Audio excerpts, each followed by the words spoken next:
दौर था, ठीक है। मुशर्रफ हमारे जनरल थी, ठीक है। जब मुशर्रफ कारगिल में पहुंच गया, हमारा फौज जो है ना, हमारा पाक फौज कारगिल में पहुंच गया, कारगिल के जो मोर्चे था वो उसने कब्जा किया। बाद में हमारा हुक्मरान ने जो है ना उसको बोले अच्छे वापस हो जाओ। हमारा 240 फौजी शहीद हुआ था। तो वो किस किस किस जो भी वजह, आपकी बात मान लेता हूँ, जो भी वजह हम हार गए थे ना, जिस वजह हमारे हुक्मरान नहीं ठीक है। हमारा फौज तकड़ी है, हमारा हुक्मरान जो है ना बुज़दिल हुक्मरान हमारा पूरा नाफिज होते।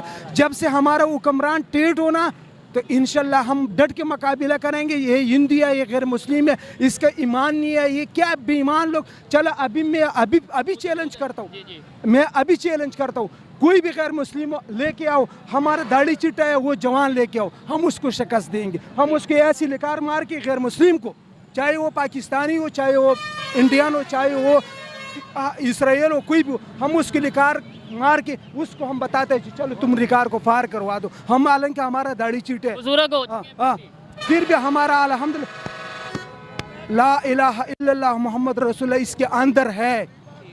जिसके दिल के अंदर यही है ना, यही कलमा है, जो नबी अलैहिस्सलाम की उम्मत है, वो कभी भी न शिकस्त मानते।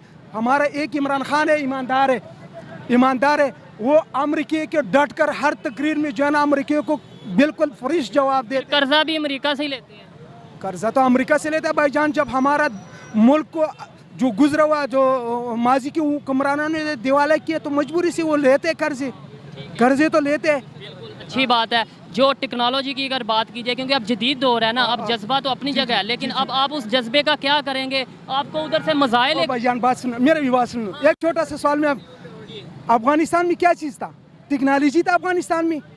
अफगानिस्तान के पास एटम था, अफगानिस्तान के पास कोई जदीद हथियार थी और कलमे का ताकत था। तालिबान ने अमेरिकी सुपर पावर को जो आज भी हम लोग मानते हैं, आज भी ये बैंड के लौड़ी जो है ना मानते हैं, ठीक है। ये बेगैरत हुक्मरान आज भी मानते हैं, जो हमारा हुक्मरान, इसकी बगैर हमारे क्या है वो नहीं होता है, जो सांस का जो सिस्टम है वो उसने लगाए हुए, इसके बगैर हमारा काम नहीं चलते।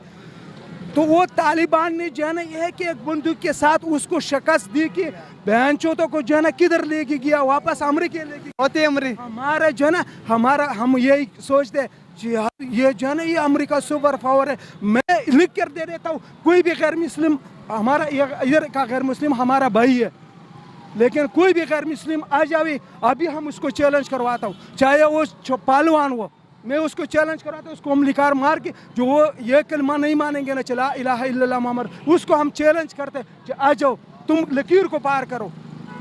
ये है पाकिस्तान के बुजुर्ग जो इतना जज्बा रखते हैं कि वो कहते हैं अगर हमारे पास कोई एटमी पावर नहीं भी हो तो भी महल क्यों बनाए, हम तब भी ये कह देते भाई ईमान है बस, ठीक है। ज़ाहिर अपनी हिफाजत तो अल्लाह ताला ने भी कहा ना कि अपनी हिफाजत ज़रूर करो, आयतुल कुर्सी ज़रूर पढ़ो, दुआ आप मेरे लिए करो, मगर अपनी हिफाजत इंसान ने खुद करनी है। अब ज़ाहिर है जब कोई चीज़ होगी तो उसी से हिफाजत होगी ना। बिल्कुल। आपको ये लगता है कि जब अगर कोई आमना सामना होगा तो हम आयतुल कुर्सी पढ़ेंगे और हम उनसे जीत इंशाल्लाह। इसी तरह 1965 की जंग में भी जीते थे हम, और आगे भी जीते। 65 की जंग में अगर जीते थे, तो इसके अलावा अगर 71 की बात की जाए, 61 की बात की जाए, और दूसरी जो 4 जंगें हुई हैं उन चारों की बात की जाए, उनमें से कितनी जीते? हार जीत तो बिल्कुल होती है, बात वो आपकी ठीक है, मगर अभी भी जिस तरह उसने पिछले दिनों अभिनंदन ने जो आया है यहाँ पे पकड़ लिया, उसको कुछ कर तो नहीं सका ना बाद में इंडिया। बात ये कि हमारे मुल्क को अगर अच्छे हुक्मरान मिल जाए ना, इमरान खान जैसे, तो मुल्क हमारा तरक्की पे जा सकता है, मगर जब तक ये चोर डाकू रहेंगे नहीं मिलेगी तरक्की। बात सिर्फ ये है। बिल्कुल अच्छी बात की आपने। अस्सलाम वालेकुम। वालेकुम सलाम। आपका नाम?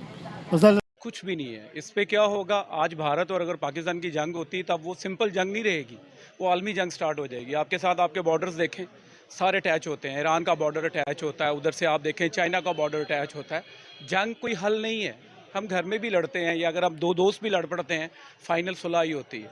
तो इसलिए उस तरफ तो जाना ही नहीं चाहिए। कोशिश ये करनी चाहिए कि जो पॉजिटिव रास्ता उस तरफ चलें, वो सबसे बेस्ट है। और हमारे जो मुल्क के हालात हैं, जो हमारी इकॉनमी है, जो हमारे सियासतदानों का हाल है, जो हमारी इस्टेब्लिशमेंट का हाल है, उस हिसाब से तो हम जंग लड़ ही नहीं सकते।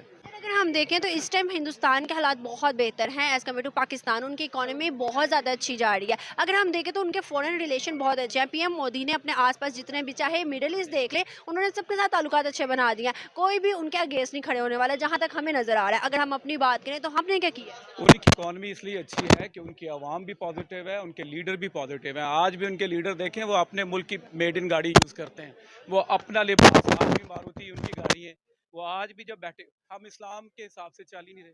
हमारा मुसलमानों का काम है कि हम बैठ के डिसीजन करें। हम क्या करते हैं, वो कहता है मुझे प्राइम मिनिस्टर बना दो, वो कहता है मुझे प्राइम मिनिस्टर बना दो। हम तो अपनी अवाम भी हमारी वैसी सोच है, लेकिन गवर्नमेंट की तरफ से अगर एक चीज़ इंप्लीमेंट ही नहीं होती।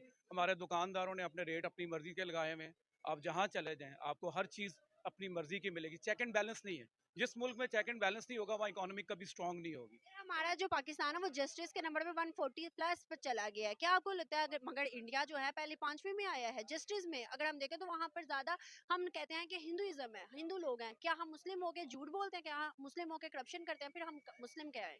बात तो वही है कि हमारे यहाँ पे ये सिस्टम है, लोग कहते हैं वकील की बजाय जज को खरीद लो। वकील के पास जाने का फायदा ही क्यों नहीं? वकील ने तो केस को लंबा करना है, डायरेक्ट जज को परचेज करो, डिसीजन ले लो।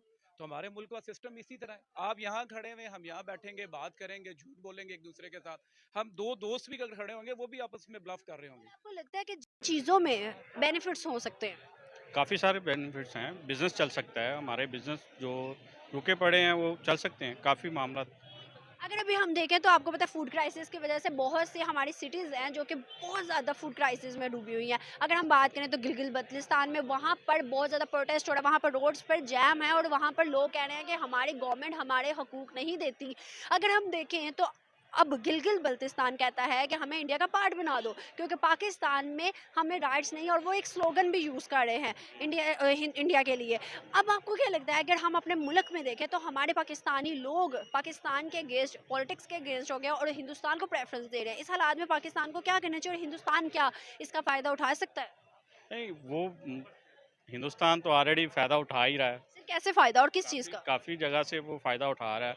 और हमें अंदर से ही कोई ना कोई वो ऐसे नुकसानात पहुंचाता रहता है वक्तन फ़वक्तन। सर अगर हम फ़ायदा देखें तो फ़ायदा, आप अगर आपकी बात करूँ तो आप तभी फ़ायदा उठा सकते हैं जब आप अक्लमंद होंगे, आपके पास दिमाग होगा, आपके पास रिसोर्सेज होंगे, तभी आप अगले बंदे से फ़ायदा उठा सकते हैं। इस रिसोर्सेज के लिए तो हम बिज़नेस उनके साथ करेंगे तो रिसोर्सेज और ज़्यादा बढ़ जाएंगे। क्या आपको लगता है हिंदुस्तान की तरफ से फीडबैक अच्छा आएगा, वो हमारे साथ भाईचारा करना अच्छा चाहे? नहीं आएगा, वो तो अच्छा नहीं कैसे आएगा। नहीं आएगा? आप वो इतनी ग्रंटेड कैसे कह सकते हैं?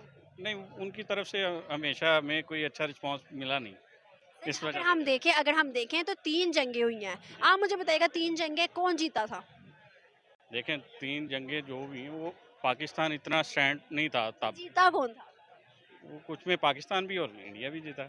जीता एक था, पाकिस्तान और इंडिया दोनों कैसे जीत सकते हैं? एक बंदा जीता था। एक में तो पाकिस्तान को शिकस्त भी हुई थी और पाकिस्तान एक में जीता भी था। सर देखिए, अगर हम हिस्ट्री पढ़े, हम बुक्स को छोड़ के, बुक्स हमें कुछ और बताती है, हिस्ट्री कुछ और बताती है। हिस्ट्री पढ़े तो तीनों जंगें पाकिस्तान हारा था। हम कैसे मान लें कि हिस्ट्री ये है और न्यूट्रल अगर हम हिस्टोरिकल को पढ़ें तो वो बिल्कुल सही बताते हैं। उसके अलावा अगर हम देखें तीनों जंगों की शुरुआत भी हिस्ट्री बताती है कि पाकिस्तान की तरफ से हुई थी। और अगर हम देखें तो 1971 में एक बहुत बड़ा हम पे इम्पैक्ट पड़ा था। वो किस तरह के, भाई अब बांग्लादेश हमसे अलग हो गया था, तभी पाकिस्तान के बुरे हालात बहुत ज़्यादा शुरू हो गए थे। क्या आपको लगता है, अल्लाह ना करे अगर गिलगित बल्तिस्तान पाकिस्तान का हिस्सा नहीं होता इन फ्यूचर, अल्लाह ना करे, तो क्या लगता है? वो हम पे बैड फैक्ट है, बिल्कुल है। अगर हम कश्मीर की भी बात करें ना, ज़्यादा तनाज़ा तो हमारे साथ इंडिया का कश्मीर पे ही है ना, और तो कोई मसले नहीं है। कश्मीर की भी अगर हम बात करें तो इस टाइम इंडिया सीना तान के कहता है कि मैंने अपने कश्मीर में देखो क्या से क्या कर दिया। सर आपको पता हो शायद कि वहाँ पे 5G, वहाँ पे ट्रेन्स, वहाँ पर इलेक्ट्रिक हर चीज़ आ गई है। वहाँ पर 100 से ऊपर स्कूल और वहाँ पर हेल्थ सिस्टम के हॉस्पिटल्स हैं। हमारे कश्मीर में सिर्फ एक हॉस्पिटल और एक यूनिवर्सिटी है। इसको किस तरह हम कह सकते हैं?